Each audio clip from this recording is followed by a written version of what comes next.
आले बांधावरचे शेतकरी आहेत जे की बांधावरचे शेतकरी आहेत आणि त्यांना आमच्याकडे प्रत्येक यादी एकरी 2 एकरी मध्ये त्याच्यात ते केलं. आणि शेवटी कसं आहे जाती आणि धार्मिक तेढ निर्माण होणार आहे आमचं उठलंय ना तर आम्ही कुणाचं का असणार आम्हाला म्हणजे जाती म्हणून आम्ही त्या माणसाचं उठवलं. हा, तुम्ही शासनाची जमीन आहे, तुम्ही झाडे लावा, काय करायचे तुमच्यावर त्याच्यावर. अवलंबून आहे. सामंजस्यानं जर तुम्ही विषय हाताळला तर क्लिअर होईल. आम्हाला 10 गुंठ्याचा आमचा वाद आहे. हा, तुम्ही पूर्ण गट क्लिअर करा. त्या काळच्या सगळ्याच तत्कालीन मी त्या काय म्हणतोय, ग्रामसेवकाने ते फक्त महाराजचीच नावं दिली एवढ्याच लोकांचं अतिक्रमण का बाकीचे दिसले नाहीत का त्यांना शेतकरी ठराव बी फक्त 20 माणसाचा निघतो.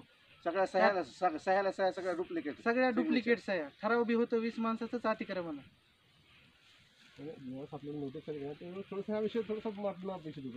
आणि सर इतकं सेन्सिटिव्ह प्रकरण आहे, मांगवड गाव आपल्या शेजारीच आहे, त्याच्यामुळं तुम्ही त्याच गोष्टी प्रमाणे ह्या गोष्टी हाताळल्या पाहिजे एकदम व्यवस्थित. कारण बीड जिल्ह्याला नमन नाही.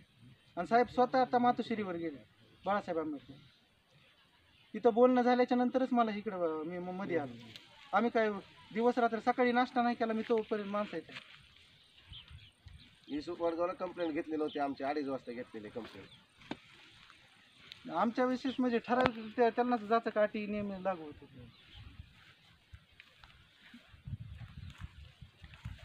पूर्ण नकाशा मोजा तुम्ही काय ते अतिक्रम कुठले मारा, झेंडे लावा, शासकीय जमीन आहे, पुन्हा तुमच्या पद्धतीने ते काय करायचे ते करा.